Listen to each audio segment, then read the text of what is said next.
J'avais envie de faire cette vidéo sur les hommes et la question où sont passés les hommes. Cette question, je l'entends souvent de la bouche des femmes. Pour celles qui ne me connaissent pas, si tu ne me connais pas encore, je suis Karima Abbasi, coach, entrepreneur, créatrice de la méthode Namayara. Et je suis là pour t'aider à retrouver ta puissance intérieure. Parce que peut-être actuellement, tu es plutôt pas mal dans ta vie pro, tu as une vie sociale, etc. Mais dans ta vie sentimentale, c'est un peu le bazar. Alors, retrouver ta puissance intérieure, c'est aussi pour te permettre de réinventer ta vie amoureuse. Et je suis très sérieuse, ça passe par là. Donc, peut-être que tu te dis que tu es en pause en ce moment et que non, c'est pas pour toi. Alors, je t'invite vraiment à écouter jusqu'au bout cette vidéo. Faire une pause, c'est bien, mais à condition que cette pause soit fructueuse. Si tu ne fais rien pendant ta pause, eh bien, il va continuer la même chose après la pause. Quand tu vas reprendre, tu vas rallumer le bouton, eh bien, ça va être le même disque qui va venir tourner en fait. Ok, donc vas-y. Si tu veux changer quelque chose aujourd'hui, je t'invite simplement à cliquer sur le lien qui est en dessous de la vidéo. C'est déjà un début, ok? Et un début qui va t'amener vraiment vers une transformation, déjà ne serait-ce que sur ta manière de voir les choses, ok? Donc, ce rendez-vous que je te propose, soit avec moi ou un membre de l'équipe Namayara, il est offert. Il va te permettre réellement d'aller creuser le pourquoi du comment. Hein. Si tu es en pause, c'est super, ben ça va être le moment d'aller creuser pour aussi, surtout, parce que c'est ça l'objectif, te proposer un plan d'action qui risque tout simplement de transformer ta vie. Avant de continuer aussi, très important pour faire vivre la chaîne, là je vais te demander, faire appel à ta contribution, donc en likant et en mettant un pouce, c'est important, hein, je redis, voilà, fais-le maintenant, fais pause et fais-le maintenant pour que tu n'oublies pas.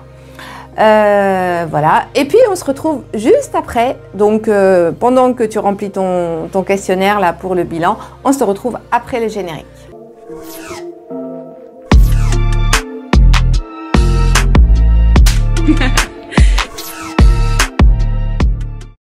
Les hommes, où est-ce qu'ils sont passés? Avant de répondre à cette question, si on se dit où sont passés les hommes, les vrais hommes, ça veut dire qu'il y a des vraies femmes. Sous-entendu qu'il y a des faux hommes et des fausses femmes alors. Est-ce que tu es vraiment d'accord avec ça? Ok, si toi tu poses cette question, est-ce que tu te considères comme une vraie femme? Et si quelqu'un te dit ben, les vraies femmes sont parties, n'existent plus, est-ce que tu vas être d'accord? Les femmes ont changé. Et pourquoi les hommes n'auraient pas changé? Maintenant, avant réellement de continuer, quand tu poses cette question-là, où sont les vrais hommes? À quoi tu fais référence? Tu fais référence probablement à un homme que tu imagines qui est là pour te protéger, un homme fort qui est là pour prendre soin de toi, pour assumer le quotidien, pour régler les problèmes, pour te défendre, pour assurer le matériel ou je ne sais quoi. En tout cas, même s'il ne le fait pas, il en est capable et tu peux compter sur lui.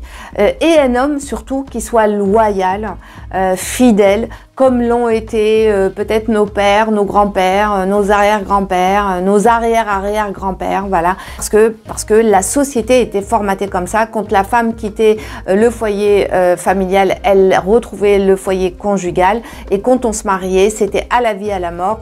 Et on allait jusqu'au bout, même si on était malheureux, même si l'homme voilà, trompait sa femme en cachette, mais en tout cas, il était là tous les soirs et il était avec sa femme jusqu'au bout. Voilà, parfois ça fonctionnait bien, parfois même s'ils se détestaient. Est-ce que c'est ça vraiment que tu veux pour ta vie, hein? Franchement, je crois pas. Aussi, avant de continuer, il y a quand même cette question qui est importante. Si tu réfléchis bien à ces hommes-là, parce qu'il en existe, ok, ces hommes qui sont prêts à tout assumer, avoir une vraie femme, ils veulent une vraie femme d'ailleurs, hein, mais qu'est-ce que c'est une vraie femme? Une vraie femme dans leur tête, et je parle à certains de ces hommes, hein, et je sais ce qu'ils disent. Une femme qui soit soumise et obéissante, qui soit aux petits soins pour son mari, qui soit là pour s'occuper de l'intérieur. Alors là, tu vas me dire, oui, mais Karima, oh là là, de quoi tu parles? Là, on fait 10 000 pas en arrière. Ben oui, mais il en existe, ces hommes-là. Et ils veulent des femmes qui acceptent ça. Donc si toi, tu n'acceptes pas ça et c'est pas ce que tu veux pour ta vie, tu ne peux pas continuer à chercher dans cette perspective de trouver un vrai homme. Pourquoi? Parce que déjà, imaginons même que tu rencontres quelqu'un qui ait ce charisme, leadership, qui soit protecteur, qui puisse aussi te rassurer sur le fait qu'il peut être présent matériellement et subvenir aux besoins de la famille si en cas de pépin. Maintenant, le fait d'être dans cette manière-là de réfléchir et de baser tes critères sur cette question-là, eh bien, tu risques de gâcher ta vie. Parce que tu vas être là, même si tu es malheureuse, tu vas te dire oui, mais je peux pas partir parce que quand même cet homme-là, il est comme ça, il est comme ci. Donc en fait, ces critères-là vont t'emmener tout simplement à faire le mauvais choix du partenaire. Pourquoi? Parce que les hommes ont changé. Si les femmes ont changé, les hommes aussi ont changé. C'est vrai que la société s'est féminisée et c'est ok, hein, c'est pas un problème. Elle s'est féminisée dans le sens où de plus en plus d'hommes sont connectés à leur féminin. On parle aujourd'hui du féminin sacré, mais aussi du masculin sacré. Ça existe aussi, ok? Donc, aujourd'hui, si tu es dans la conscience, si tu as évolué, si tu aimes ta liberté, ton indépendance, si tu aimes te réaliser en tant que femme et que tu sens ce besoin-là d'être encore avec un homme, un vrai, pose-toi la question. De quoi tu as besoin en réalité? Parce que ça parle de toi en fait. Ça parle de tes besoins. Hein? Si toi, tu te sens en insécurité, tu te sens fragile, pourquoi attendre que ce soit un homme qui vienne combler ce manque-là? C'est à toi d'aller faire la démarche pour aller justement trouver tes piliers intérieurs et retrouver cette force et retrouver cette sécurité intérieure. Alors, c'est pas ta faute, c'est sûrement ton histoire personnelle qui fait que tu en es là. Donc, vas-y, fais ce travail-là, restaure cette sécurité-là. Et tu vas voir que tu ne vas plus attendre la même chose des hommes. Et tu vas être beaucoup plus ouverte à rencontrer un homme qui aujourd'hui a progressé, a évolué comme évoluaient les femmes, alors qu'il n'est pas forcément dans ce stéréotype du mal, ok, mais en revanche, qui a de magnifiques qualités et qui peut aussi savoir exprimer son masculin au moment où doit l'exprimer tout simplement. J'espère que cette vidéo vous aura permis de réfléchir et de revenir à l'essentiel. Parce que si je t'ai posé cette question-là, où sont passés les hommes, en fait, c'est plus pour venir te dire qu'il faut arrêter de te poser cette question-là parce que ce n'est pas la bonne question.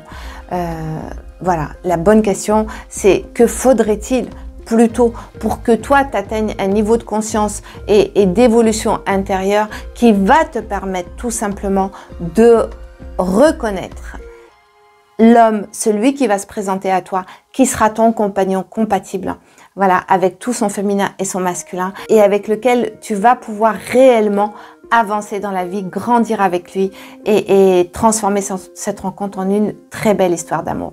Et c'est pour ça que je t'invite à utiliser le lien qui est juste en dessous de la vidéo, à prendre un rendez-vous, donc ce fameux rendez-vous qui est offert, qui va te permettre de faire une exploration de ta vie sentimentale pour te montrer le chemin vers cette rencontre-là et vers ta rencontre et la rencontre de l'autre. Voilà, je te dis à bientôt sur une prochaine vidéo.